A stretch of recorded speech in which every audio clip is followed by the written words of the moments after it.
যৌতুক হিসেবে কনের পক্ষকে দিতে হতো ঘড়ি। এই ঘড়ির কারণে বিয়ে ভেঙে যেতেও দেখেছেন নরেশ। এবার বিয়ে শাদীর মাধ্যমে যৌতুক দেওয়া হতো। কেমি ঘড়ি, ওয়েস্টার্ন ওয়াচ ঘড়ি, টি শার্ট ঘড়ি, এইগুলো ছিল। গ্রামের বাজারের এক কোণে ছোট্ট একটা ঘড়ির দোকান। দোকান না বলে একে তার জীবন বলা যায়। এই দোকানেই কেটেছে ৪৬ বছর। এখানে শুধু ঘড়ি মেরামত হয় না, এখানে তার ঘর বসতি, এখানেই সময় কাটান তিনি। আগে বিয়ের মাধ্যমে আমরা দ্বারা আইতো কোন ঘড়িটা ভালো হইব, কোন কোম্পানি ভালো হইতো, আমরা কাছ থেকে এটা নিত, পরামর্শ নিত।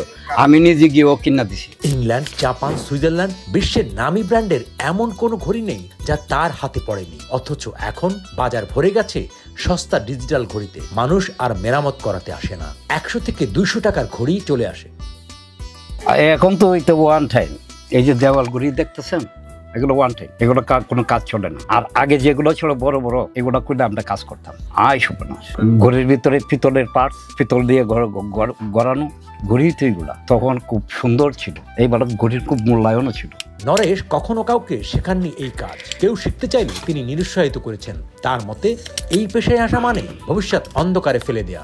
যথেষ্ট কত লোক আইছে আমার কাছে শিখবার জন্য, আমি শেখাইনি। এটা ক্ষণস্থায়ী, এটা স্থায়ী নয়। সবার ভাগ্য তো সমান নয়। যখন দেখলাম এটা শিখা ছাত্র বানায় লাভ নাই, আমারও বকবো, এও নষ্ট হইব। আমি বললাম যে তোমরা অন্য কাজ করো। আজও কিছু পুরনো ঘড়ি আসে তার হাতে, কিন্তু যন্ত্রাংশের অভাবে ঠিক করতে পারেন না। সময়ের অভাবে নয়, সময়ের সামগ্রী নেই বলে। অনেক যন্ত্রাংশ আমাদের লাগতো, এই সামগ্রী লাগতো। আগে যে কোনো ঘড়ি আনলে পরে আমি একটা না একটা করতে পারতাম। এখন এগুলো আসে না, আমি কাজও পাই। এখন মাঝে মধ্যে আমার কাছে আসে, আইডো আমি এগুলো কাজ করতে পারি না, কারণ পার্টস পাওয়া যায় না। আজকেও একটা ঘড়ি আছে ৩২,০০০ টাকা দাম, এই ঘন্টাখানেক আগে। তখন আমি করলাম যে না, এটা আমার দ্বারা হবে না, আপনি অন্য কোনো ইয়ে করেন।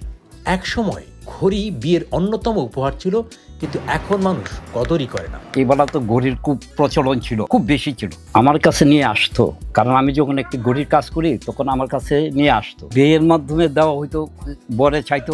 এখন কিন্তু ইলেকট্রনিক যেমন আইছে, এগুলো কিন্তু উঠে গেছে। ৪৬ বছর ধরে ব্রাহ্মণবাড়িয়ার নাসিরনগরের চাতালপাড় বড় বাজারের এই সময়ের কারিগর সবাইকে সময় দেখিয়েছেন, কিন্তু এখন সময় তাকেই ভুলে গেছে। আগে কিন্তু আমি ঘড়ির পাশনে এই ঘড়িটা আতর দিতেছি না, আমার এখানে লেখা আছে কত তারিখ, কত দিন পরে আমি এগুলা আগে গ্যারান্টি দিয়ে কাজ করছি। চোখের দৃষ্টিশক্তি কমে, এনার্জিও কোনো আয় না, হাত কাঁপে। আমি যে লেখছি দেখছেন অবস্থা, এখন আর করি না।